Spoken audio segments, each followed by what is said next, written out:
on with us as we're tracking some other very crucial developments. We're now learning that the United Nations is calling Bangladesh's recent court ruling an important moment for victims after ousted Prime Minister Sheikh Hasina was found guilty on 3 counts, including incitement, ordering killings and failing to prevent atrocities during last year's anti-government uprising. A UN report estimates that up to 1,400 people were killed and thousands more were wounded during the demonstrations. Hasina, who fled to neighbouring India in August 2024, was sentenced to death in absentia at the conclusion of a months-long trial. Listen in to what was said. The handing down of verdicts today by the International Crimes Tribunal against Bangladesh Prime Minister Sheikh Hasina and the former Home Minister on charges of crimes against humanity is an important moment for the victims of grave human rights violations committed during the suppression of protests last year.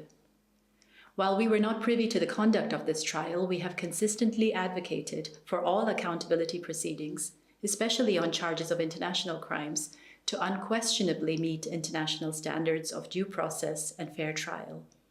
This is particularly vital when, as was the case here, the trials have been conducted in absentia and led to a capital punishment sentence.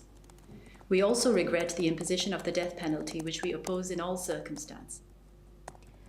All right, that of course statement by the United Nations stating that it's an important moment for the victims, but also stating that while it's not privy to the conduct of the trial, capital punishment was given in absentia and it opposes the death penalty, which is of course its regular stance.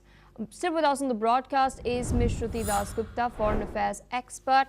I want to understand for you, what does this this verdict, not just this verdict, but also what happened in the run-up to it, as well as what's now happening in Bangladesh today. Tell us about where the country is now heading towards. Well, right now, Bangladesh is under lockdown. There have been riots in various parts. Hasina's party members, or at least former party members and supporters, are on the roads and they are protesting against the verdict. So that just shows that Hasina is probably not as unpopular as the Yunus regime would like to paint her to be. That is one of the things that we are knowing about Bangladesh. What happened yesterday was a travesty of law. Why? Because the ICT tribunal, which was formed under the 1973 law by Bangladesh, which was kept in abeyance till 2009, and then when it was reinstated in 2012, there was a particular amendment that was made to this that stated that in absentia, this court of law will not function. So the very fact that they did a trial on her and the Home Minister in absentia is a violation of the ICT tribunal's policies itself. So I understand that this particular tribunal is illegal by the Constitution of Bangladesh itself.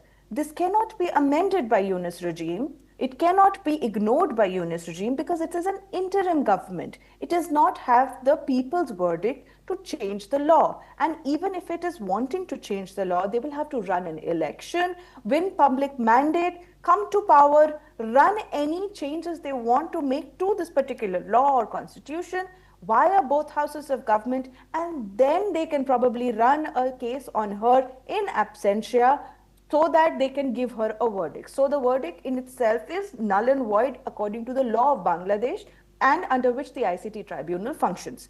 The verdict they passed was of death penalty, which is of course another extreme of the other side. What was happening on the day that this verdict was passed? The Yunus regime themselves had declared a shoot-on-sight order for people who were protesting in favor of Sheikh Hasina. This was something similar to what Sheikh Hasina did about a year back when she issued orders that led to the death and injury of so many people. So sometimes when you're in power and you want to hold on to power, you pass edicts that end up in loss of life. And that is regrettable and people should be held accountable. But not the way Yunus regime has done it, not the way the student government has done it. They have violated the very principles of the constitution that they promised to uphold. They have not been able to bring peace and prosperity to Bangladesh. And I do not think that the upcoming elections in 2026 February would be held peacefully. because Awami League is still on the roads and streets demanding its right to be recognized as a party, which it was banned immediately after Yunus came to power in Bangladesh.